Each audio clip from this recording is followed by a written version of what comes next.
Good morning. You're listening to Central Wisconsin's 24-hour information station, AM 1320 WFHR.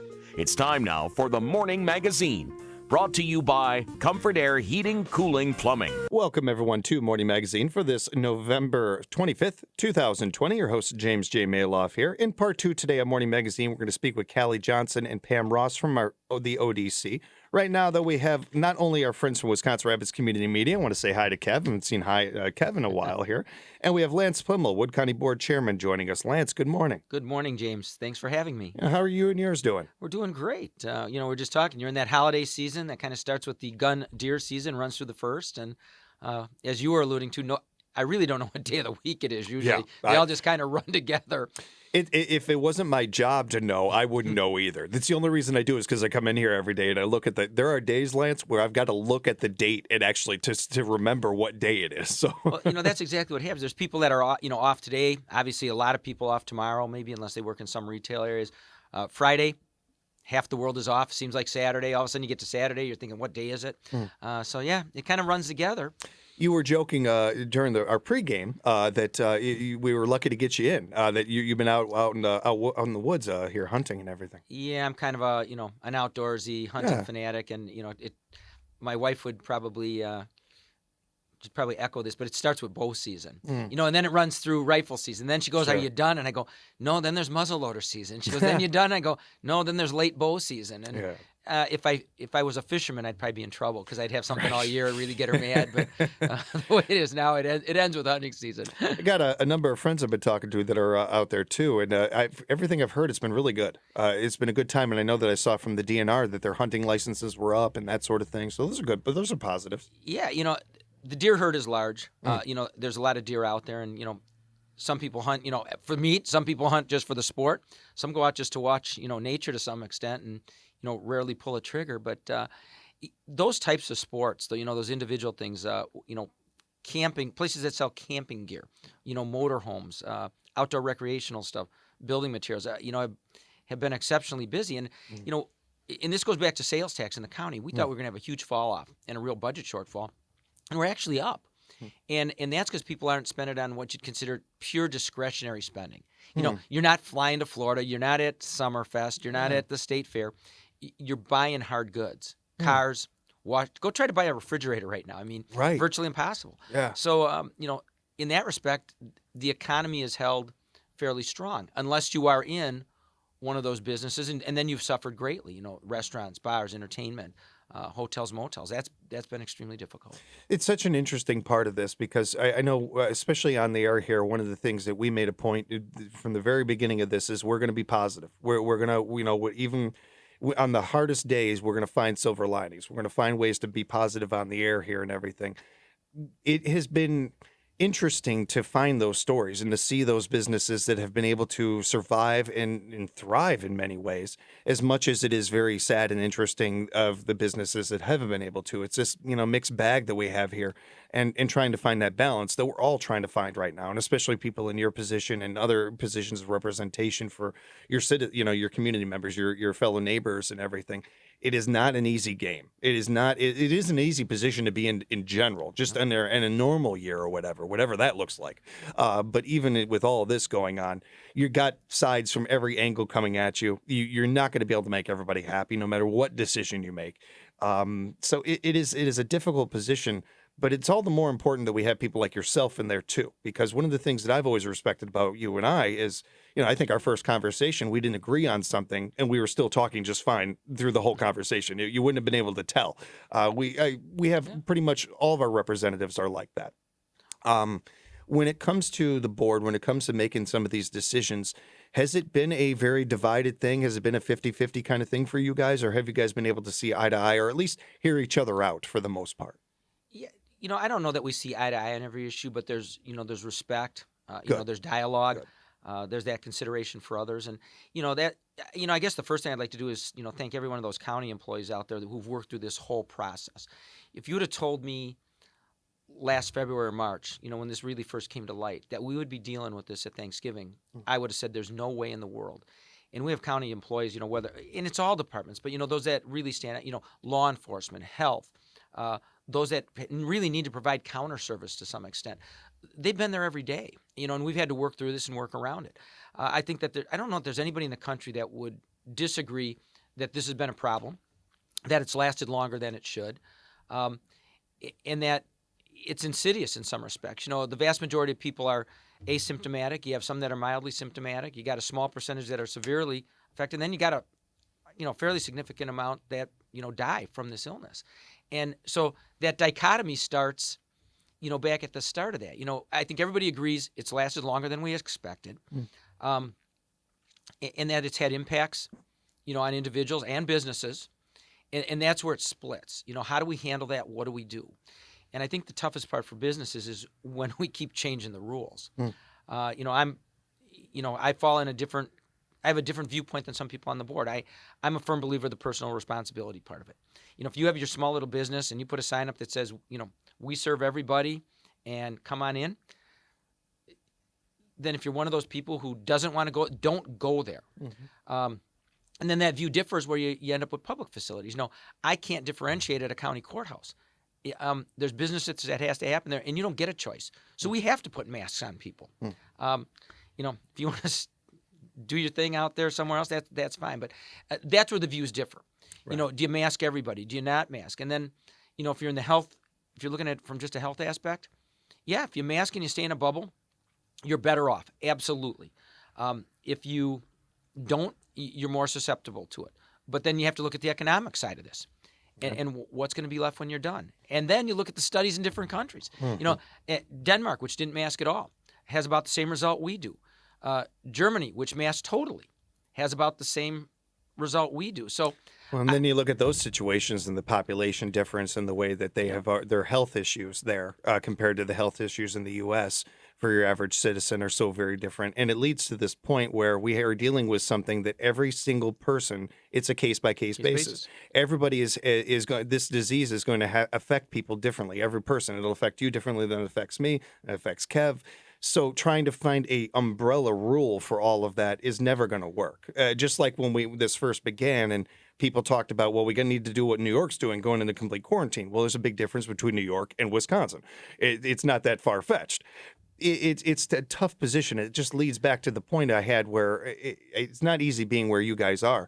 To your point, though, one group that we don't get to mention enough that I wanted to, and I know me and my dad talked about this in the beginning of all this, is, boy, it's going to be rough on these, our garbage men and our recycling people. That has not had a hiccup at all anywhere, not just in our area, but really throughout the country here. We have not seen problems with that. We need to give them a lot of credit to our sanitation departments and everything and the fantastic work they have done, because this could be a lot worse if your garbage is piling up or something. Yeah, there's people that go to work every day, and some families have been affected economically to a point, to a breaking point. Yeah. And that's something that's extremely difficult to deal with. There's others that are affected by the virus. I can use myself as an example. I go to work every day. My wife goes to work every day. Economically, there hasn't been that huge impact, but there's a social impact that you have to deal with. And, and that's the other side of it. We see the COVID deaths, but, when we look at the number of suicides, depression, drug use, overdoses, those are up. So you're right. If I had the information, we were just talking about this before we went on air. If I had the information yesterday that I had today when I made the decision, I might have made a better decision. And this is the part that I think separates somewhat local politics from partisan politics. We have the flexibility to do that. Oftentimes in Washington and other places, if you're a party member, you need to vote along party lines. We don't have that. And, so the view changes. Yeah. The perspective changes. If I have better information tomorrow, let's try that or go that direction. If I made a bad decision last month, let's change it this month. And I don't have 500 people saying, if you do that, you're breaking party lines. We're not. We're nonpartisan. We work in the best interest of those people. And it's something you alluded to. And I think that's why local control is so important in these. We are different than New York City. Milwaukee's closer in nature to New York City than we are. But if you have 5,000 people living in an apartment building and getting on elevators, it's a little different than when you have people spread out in their own homes in a rural community. So, that ability, the hard part is, like I said, they keep changing the rules. And And I know that they wish they didn't have to change the rules either. Yeah, They do as they get more information, but Yeah. that doesn't make it any less difficult for, let's use restaurants for an example. They set up outdoor dining space. They spread things out. Oftentimes bought plexiglass, which is extremely, expensive. And then all of a sudden someone comes back and says, no, now you can't do anything. Yeah. And you're going, if I knew I couldn't have done anything, I probably wouldn't have spent the tens of thousands of dollars on the other stuff. I got friends that are in that exact position that had a restaurant that they opened up probably like 6-7 months before the pandemic hit. They were scared. They were worried about losing their business. They got a loan that they were thankful for. They used that loan to do some of the things you talked about there, getting plexiglass, being able to set up an outdoor area. They can't open. They can't open because of these rules and everything. So they are basically in a position where if they don't get another loan or something like that, which they will have to pay back, of course, which is another problem, debt and everything, which so many of our youth are in already. And some of these people, like this group of people, these two people I'm talking about, they're in their 30s. They're not that far removed from some of that. It is this crazy problem that we're in where it's not going to do us good to have businesses if we don't have people to go to them, but it does not going to do those people any good if we don't have businesses. It is this mixed bag we have here. There's the thing with acting that a lot of people might not know, where if you don't have a connection, if you're not a Coppola or something like that, in order to get into a movie, have a speaking role or anything, you have to be a Screen Actors Guild member. Yep. The only way to get into the guild is to have a speaking role. The only way to get an agent is to have a speaking role. The only way to get in the guild is to have an agent. It's this mixed bag kind of thing where how do you get into this? How do you even do this? They're going to look back at like 5 years from now, 10 years from now at this time and think, how did anybody do anything? It's a really crazy time. We're all guinea pigs right now. We are all guinea pigs. Every one of us from the top to the bottom dealing with this virus, dealing with this pandemic. Yeah, and you're under a microscope to some extent when you're in public service. And and that's the other part, when the public constantly rips some of those officials that are making decisions. Yeah. Again, they're making decisions based on the information they have today. I agree with some of them. I disagree with some of them. Our county's perspective has been, one somewhat of personal responsibility. We haven't issued any orders, but we have issued guidelines and constantly update those guidelines. And they change from time to time. And, some of the rules I go, I don't know if it makes sense to me, but then again, I'm not the expert. This is one of the reasons I really enjoy talking with you, Lance, because you never come across to me as a board member or anything but a citizen, and in thinking about your neighbors, thinking about your fellow community members and everything. And I hope that the listeners out there, when it comes to that feedback, that negative feedback that so many people, politicians and everybody are dealing with, and look, that's part of the gig. I get stuff all the time on the air here too. It's part of the gig that when you do jobs like this, we all understand that. At the same time, you mentioned something about the board, that you guys may not see eye to eye, may not be on the same page all the time, but you respect each other. We have lost so much of that as a society and need to get back to that so much more. We need to start instilling that in ourselves, taking on that personal responsibility of, I'm going to take a breath before I lose it and go off on this person I don't even know just because they made a rule that they're doing the best they can with the information they have. And before I lose my cool, I'm going to just take a breath and be like, okay, well, why did you come to it from this angle? Well, this is where I'm coming from. Sharing information doesn't mean you have to go have a beer together. It just means that you treat each other with a little bit of respect. Along those lines, I've got a complete side question for you here, and you kind of touched on this a little bit about voting party lines, especially with the recent election and the evidence that we have from that, and the runoff election, the different things that we had going into this. It looks more and more to me like our country is going more and more in a direction of the opposite of that, where we're not voting people that just it's party before people, where we're going more along the lines of, where are you coming from? I don't care what, your partners are doing and everything. Where are you representing us? Do you see that? Yeah, that's exactly what I see. And part of that, you hate to say it, comes from leadership. When you hear people in Washington or at the state say, you toe the line or you don't participate, it gets difficult. And, I've had the opportunity to attend a number of leadership institutes, conferences in Washington where, like the Cambridge Institute of Leadership, things like that, where it's pretty intense for, 7 straight days. And I'll come back here and people say, how can you remain calm when somebody's yelling at you? Well, it's experience. Mm-hmm. You've been there, you've done that. You've been yelled at. You learn, bite your tongue, listen. And the most amazing part, James, is sometimes when I let those people vent, I won't say a word for 15, 20 minutes. And sometimes without saying a word, they'll go, yeah, maybe I agree with you. And I'm going, but I haven't said anything yet. It's just the opportunity to let them express their opinion, to vent. And then you've heard me say this on the air, and I know my representatives on the county board, my colleagues and other, department heads have heard me say this, oftentimes. But, my favorite person in the room is the person not who asked the question that I didn't think, that I didn't have an answer for, but even more importantly, the question that I didn't even think about asking. Yeah. Because, when we put a whiteboard up on the wall at the Counties Association, for instance, and, kind of categorize what would we never do, what might we do, what should we do, what are we absolutely going to do, you don't believe how many times what we would never do, eventually migrates over to what we need to do. Right. Because you need to look at it. It's not, you always hear that, I'm thinking outside the box. Well, forget the box. Yeah.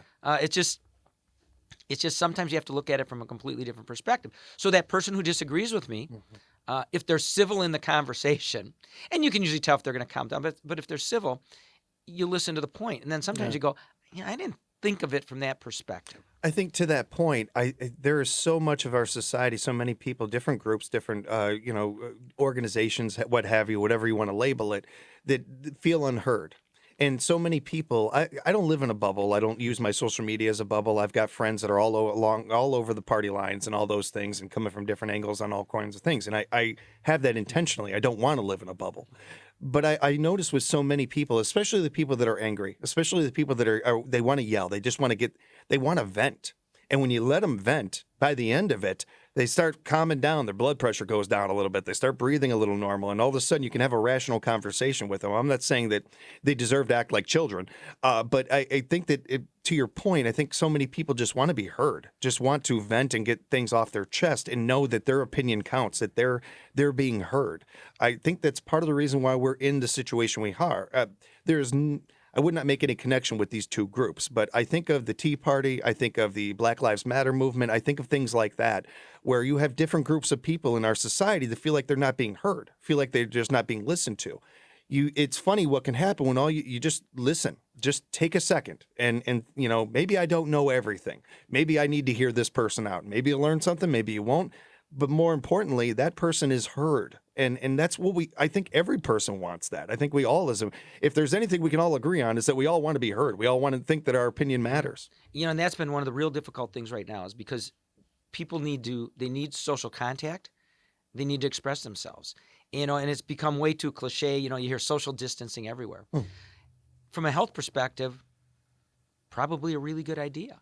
From a social aspect, and the ability to express yourself, and some of these people that are now more isolated than they were before, and they don't get to share and express, and that's where the explosion happens. And that's where some of the violence comes from. And so, every day the balance is, how do we balance the public health need with the need for socialization?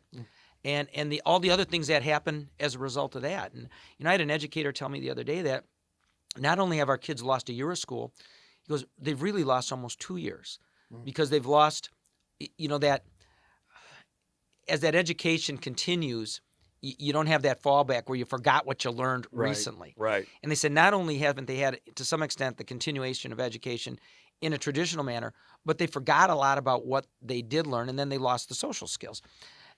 How do you balance that? I don't know. I try to learn every day. I think we're really lucky at those scientists, those people on the forefront, to bring a vaccine, to the market.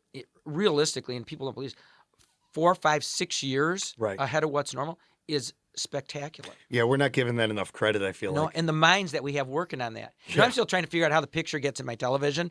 And these guys are, or how this radio show is getting out to people that are 100 miles away. Sound waves are still fascinating to me. Fascinating. Yes. Yeah. But there's people that are, have broken this code and worked through this. And, I'll say it, if there's a vaccine available, this isn't a Democratic or Republican vaccine. Right. If it's tested through the way it gets tested and it's available, I'll get it. Yeah. I'm not an anti-vax person, but I think it might help. Yeah. If I knew I had been exposed and I had the antibodies, I'd be donating convalescent plasma. Yeah. It's just one of those things. How do you help society? Right. And I certainly part of the reason why you're in the position you are on the board is because you feel that way about society. And I think that the majority of people that I talk to are very similar about that, where they're not so worried about getting themselves sick, but getting a neighbor sick, getting their relative sick or something like that. So all the more reason why you would take the vaccine because you're worried about those things, to your point. And again, with these scientists and what they are doing right now, and these companies being able to get this vaccine together so quickly, like you said, normal vaccine 5-6 years tops. That's rushing it. Yep. The fact that we're in this position where we have multiple companies coming out and saying that we have multiple versions of this cure and such is mind blowing to me. It's amazing. Along with that, these virus hunters that we're learning more and more about that for long before this pandemic and everything, that they're out there in the world searching these things out so that we're ahead of them and we get a little bit of a head start we can get on some of this stuff, as we're seeing right now, is beneficial. Really some heroes out there, some like true heroes, people that are behind this stuff. Yeah, and some brilliant minds, and like Yeah. I said, those healthcare workers. My wife goes to work every single day. Yeah. And doesn't work in an office. Mhm. And you deal with it. And there's times where I say to myself, geez, I just wish I was exposed and I had this and I got through it. And then there's other times I go, but there is a small percentage who this is extremely devastating to. I hope I'm not one of them. But your point, the bigger concern is, who am I going to give this to who's vulnerable? And that's the part that, really, that's the only part that bothers me personally. Yeah, I'm with you on that. So, yeah, So those are tough ones. that's the thing that bugs me too, because wherever you fall on this or anything, that this virus is laughing at us. This virus doesn't care if you vote a Republican or Democrat, if you're rich or poor or anything like that. It's winning, and we need to kind of stop fighting each other and fight this virus. We need to turn things around a little bit. There'll be plenty of time for us to bicker about all that other stuff. We need to focus on this right now. Well, we haven't cured the common cold. No, we haven't cured the flu. I mean, every year you go in and you get a variation of the vaccine that covers some of the, changes, in that virus in particular. But I don't think this is something you're going to cure overnight. You're going to learn to treat. You're going to learn to handle. You're going to learn to deal with it. And frankly, we've seen a huge explosion in the number of cases in our part of the state right now. And that was my point earlier. What you're doing in New York doesn't have to happen in Wisconsin until it happens in Wisconsin. Looking back, and my argument at the time even was, we could have opened up the northern part of this state. Should not have been. This is a Lance opinion, not a board. But you could have left this part of the state open in March, April, May, probably June, July.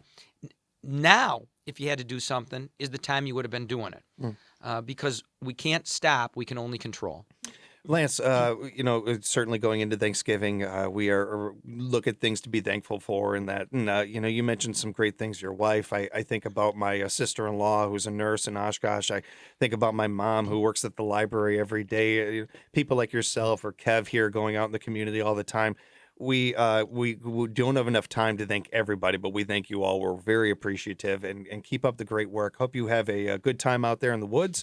You and your family have a good Thanksgiving, and thank you so much for joining us. Thank you very much, everybody else. Happy Thanksgiving, and be safe out there if you are out in the woods. To Kev and all of our friends at Wisconsin Rapids Community Media, happy Thanksgiving. We appreciate you guys. You have a good holiday as well, and thanks again for the time. We'll talk to you soon, Lance. Thanks, James. Thank you. Well, we will have our friends from the ODC joining us in just a few minutes right here on Morning Magazine, AM 1320, WFHR.